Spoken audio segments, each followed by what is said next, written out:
guys, it's Tarot with Kittens, Weights, and Tarot, and this is day 22, the double twos of Ethany's 31 Days of Tarot. I will put a link down in the information box below for Ethany's challenge. You know, it's not too late to jump in. There's still many more days of the month left. Okay, so today's prompt is decks that are for my own personal use, so meaning ones that I would not use to read with clients, even with my closest of friends. So these ones are just for me, just selfishly mine. Okay, so I'm just going to quickly run through a few. The very first one is the Golden Tarot. So I know there is another deck called the Golden Tarot, but this one is by Liz Dean. This one because I have such a bond with this one. This was the very first Pips deck I ever got, and I you know, have put so much, you know, of my own energy into it, you know, trying to figure out the Pips and working with the Pips. I feel like Gladys Knight Gladys Knight and the Pips. So this is more like a, you know, we have conversations together type deck more than I would use it for somebody else. So this has a special place in my heart, you know, because it helped open my intuition up, and so many other things. So this is number one. Second thing would be my Justice League Tarot. So this is probably like one of the very few decks in my collection that my boyfriend actually thinks is maybe kind of cool. So, and I actually had him help me figure out who some of the characters were in here, because he knows, you know, a lot more about that universe than I do.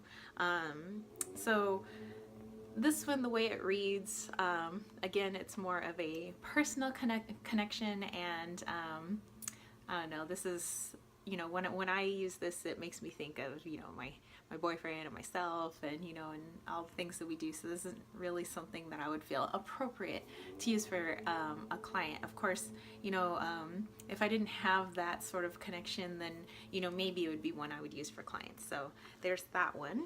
The next one is my Buckland Romani. So now this one isn't the OG version, and I would just die if I got the actual OG version. This is the reprint done by Galdi Press. It was like $20. But the cards are so thin, you know, it's such a thin cardstock, you know, and I love this deck so much, and it's so beautiful, and, you know, the messages are just so warm and loving. I am kind of afraid to use it too much because I love it so much. So, you know, I don't want to also do somebody else's readings with them and possibly bust my cards. I kind of really don't want anybody else's energy on my deck. You know, I feel really kind of possessive of this one. Okay, the next one is the Antique Anatomy.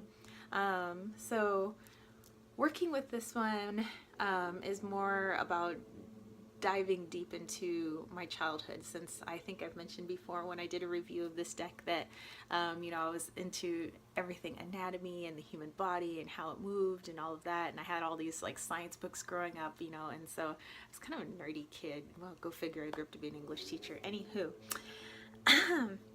so I used this deck, you know, in order to kind of work through some childhood stuff.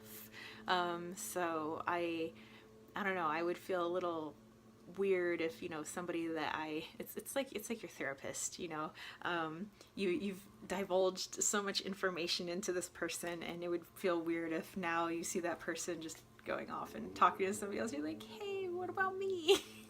So yeah, that's this deck. Next one is the Bohemian Gothic. So I don't think that this is like a scary or super dark deck. Actually, I think it's pretty cheeky and funny, and it kind of mimics my personality pretty well.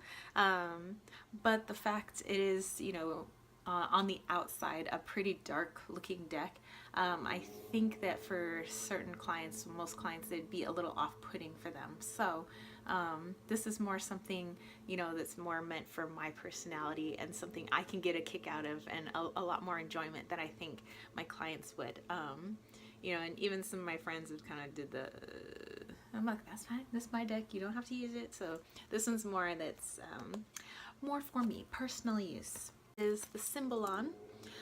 So Symbolon is something that I'm still struggling to work with. So of course, something, if I don't have an entire grasp on it yet, I'm not going to try to read with it with, somebody else. I want to make sure that I am, have a firm, grip on my decks. I understand my decks. We go way back, before I will use it to help somebody else. It's like not knowing your instruments as a doctor and then going and doing surgery on somebody. It just doesn't make sense. So this is something I'm still working with. So not something that I'm ready to use for somebody else quite yet. Next deck is the Sun and Moon Tarot. So this one is more of a meditative deck for me. So because I have that mindset that it's only for meditations and only for deep self-discovery, is why I don't use it for others. So this is kind of in my little self-discovery group of decks. So, I kind of have little categories for all my little decks, and this one goes in that one. The next one is the Journey into Egypt Tarot. So this one was on my wish list for a really long time. It was a really expensive deck. I really love it. It's straight up my alley. I'm like Egypt everything, ever since I was like, I don't know, born.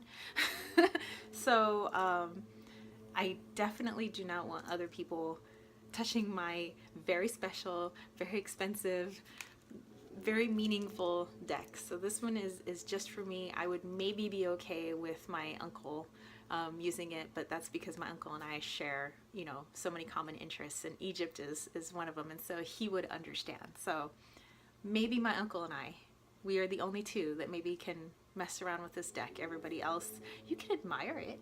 I got pictures. The next one is the Fountain Tarot. So I don't use this one for clients, and I don't use it as a tarot deck per se for myself either. This one I actually use as a spirit deck. So I found out quite by accident that when I am trying to connect to spirit or connect to people who have passed over, this is the deck that I can do that with.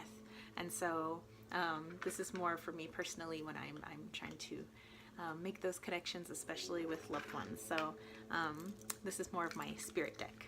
Okay, the very last one is called the Menorah Tarot. Yes, so yeah, this one is in erotic tarot. It's, definitely got a lot of nudity, a lot of graphic images and things like that, and so it's something I pull out rarely, but I just pull out for myself, and I don't want to get into too much detail because it's kind of embarrassing. It's like nudie pictures. But yeah, whatever, maybe I'm hitting some blocks in that arena. Maybe this is the deck I might pull out for myself and do a little reading. So yeah, when it's something intimate like that, you don't really bust that out with others. It's like running outside naked, which maybe is okay if you didn't have neighbors, but I do a lot of them, so I won't be naked. So you guys, that's it. Those are all my decks. Those are all my personal decks that, yes, they're very lovely, and no, you can't have them. These mine, all mines. Mine's. So, anywho, I hope you guys enjoyed that. Let me know if you have any questions or comments, or maybe you have a question about my egg sweatshirt.